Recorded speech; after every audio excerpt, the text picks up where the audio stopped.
Hello and welcome to Ask the Source. I'm your host, Josh Reinstein, and we're here in our beautiful studio in Jerusalem. My guest today is Adrian Treger. He's the Vice President of Nahal Haredi. Adrian, thank you for being on the show. Thank you for having me. It's a pleasure to be here. Tell our viewers a little about what is Nahal Haredi.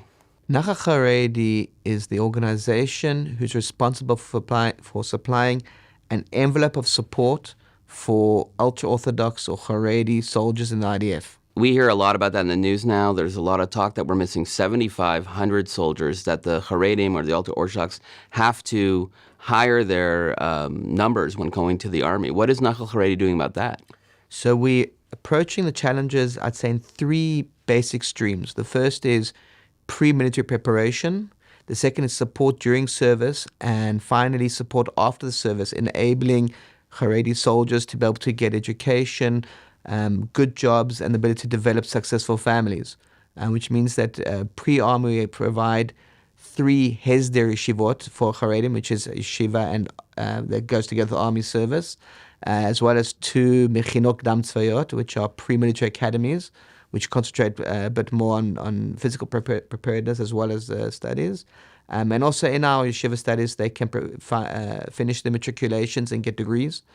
Most of the graduates go into combat units, some go into the prestigious 8200 unit.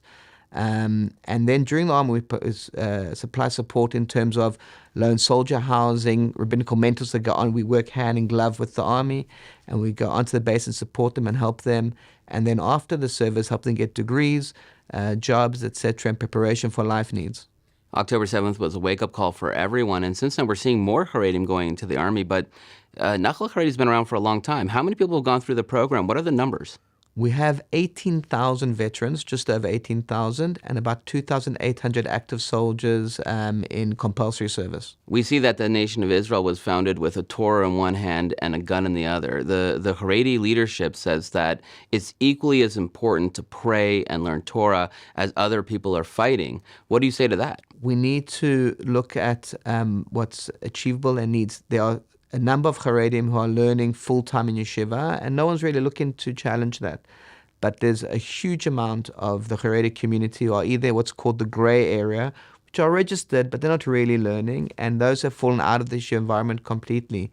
And they're people who are almost stuck in a rut of life.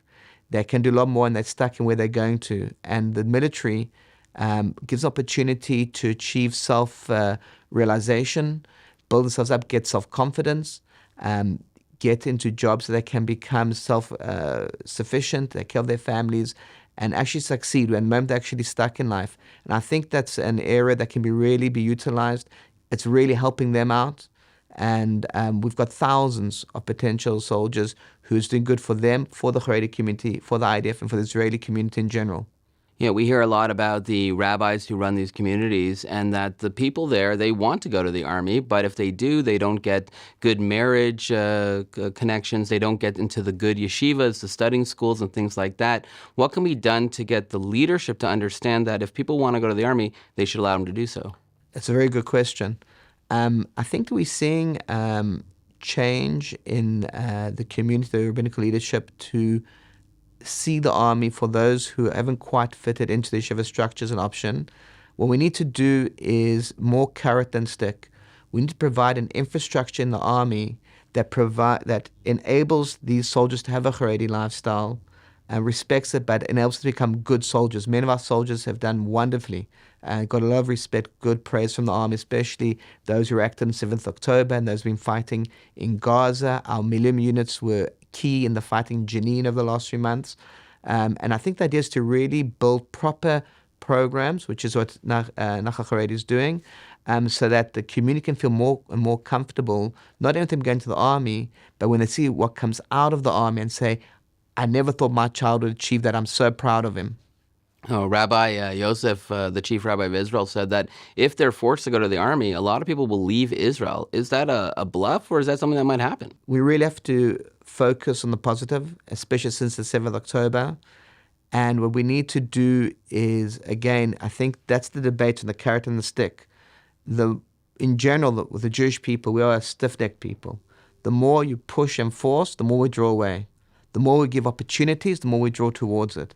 The answer to that is by providing proper infrastructures, by helping those who are dealing with serious psychological problems and other difficulties and helping them through it and giving them a way to succeed, will solve that problem. We see that at the end of March, if there's not more Haredim going to the army, the budgets for the yeshivas will collapse. What do you think is going to happen? Is there going to be a breakthrough in this? Israel is a coalition government, no matter what you do. And it's very difficult to really take extreme measures against one section of society or another, because it's going to come back to in a boomerang in the next coalition. Adrian, there are literally tens of millions of people watching this show. What message do you have for our viewing audience? From 7th October, the world is drawn into a battle of good versus evil. We cannot afford to lose that battle. Integration of everybody into society to play their part is important. It's essential Nahal Haredi succeeds in creating a bridge between the Haredi and Israeli society, helps integrate them into the army successfully, and Israeli society successfully, providing a pathway to occupation, financial stability, and good families.